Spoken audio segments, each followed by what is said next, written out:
We are finally back with another training video, another 2-for-1 special. This is beginning to be a habit. I haven't been filming that much of training. A couple reasons. One, I haven't really necessarily felt like it, but also all my training sessions have kind of been like all over the place. Still getting them in, still consistent, still high effort, all that kind of stuff. But they've been at like random parts of the day, haven't been able to film. They've been condensed, all that kind of stuff. So it just hasn't really lended itself to the filming. I filmed these last week, but I'm just now getting around to doing a voiceover for it. Bench press is going quite well. Again, as I've talked about before, I have added in a good amount of pressing volume. You can have your thoughts on whether that's a good idea or bad idea. Right now, it seems to be paying off. I'm not, worried about the fatigue monster coming out and getting me. That's just I don't want to add to the negativity on the internet, but it's just amazing to me how these like 25-year-old guys are talking about fatigue. And again, you could easily make the arguments like, well, you're almost 40 years old and haven't done X, Y, or Z. Fair point, but I don't know. I'm just not super worried about fatigue. I am worried about, are my shirts cropped enough? Again, if you follow me on Instagram, I'm a big Rocky fan, specifically Carl Weathers. You can think about the scene on the beach with Carl Weathers, Sylvester Stallone, just crop tops, dudes being bros, getting after it. That's what we're going for. As I've talked about before, I got in some grip work. I've also been doing pullovers. I've been trying to have the focus of the pullovers be two things. One, thoracic mobility. Two, lat work. So I've been trying to progress them like I progress any other exercise.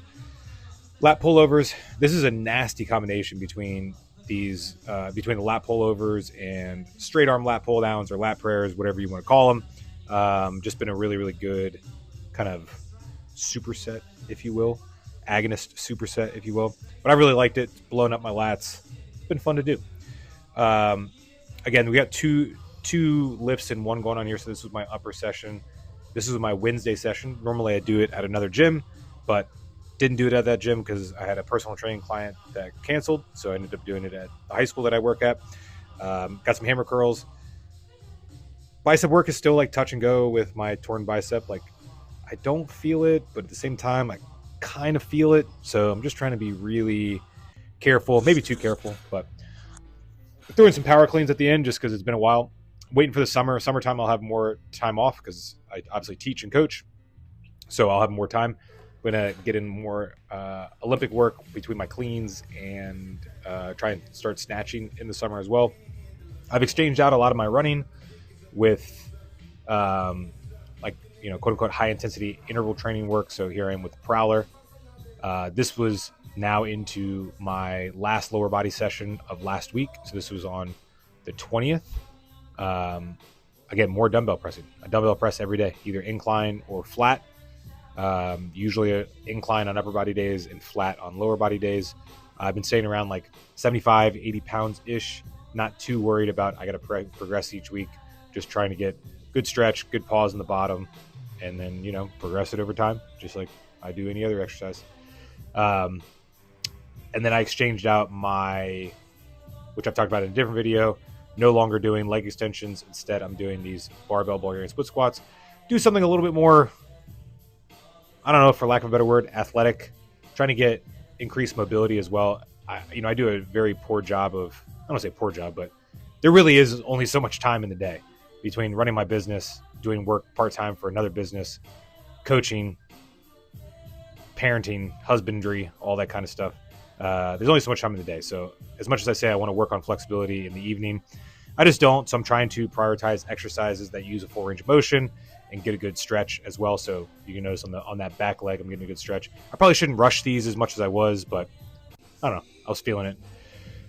I have these, what I've coined a Jefferson RDL, where I kind of like go down into into an RDL and then turn it into like a Jefferson curl. I really like these. Again, I started at 95. I'm at 115, and I'm also standing on a 45-pound bumper. These have been great for my hamstrings and my lower back. Again, prioritizing a flexibility movement that also lends itself to strength and hypertrophy as well. I would say give these a try. I really like these. Always trying to just mess around in the gym and see what fun things we can come up with, because that's what it's all about: having some fun, being consistent, giving high effort, all that kind of stuff. I said I exchanged these out. I actually didn't. I forgot. I actually supersetted these together because, again, what I like to do with hamstrings is make sure I'm training them at both ends of the hamstring, both proximally and distally.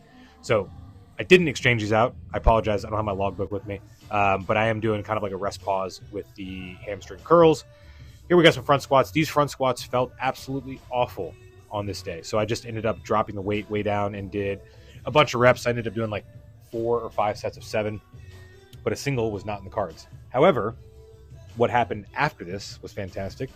Deadlift is feeling really, really good. I'm very excited about that. This is the first time, as I keep mentioning, I'll be 39 at the end of April. I've been competing in powerlifting since I was 21, 22, something like that, somewhere around there. And my deadlift has never, ever, ever, ever felt good. That's partially, and when I say partially, I mean almost entirely because I hate deadlifting, so I've never really given it the time of day. I haven't been patient with it.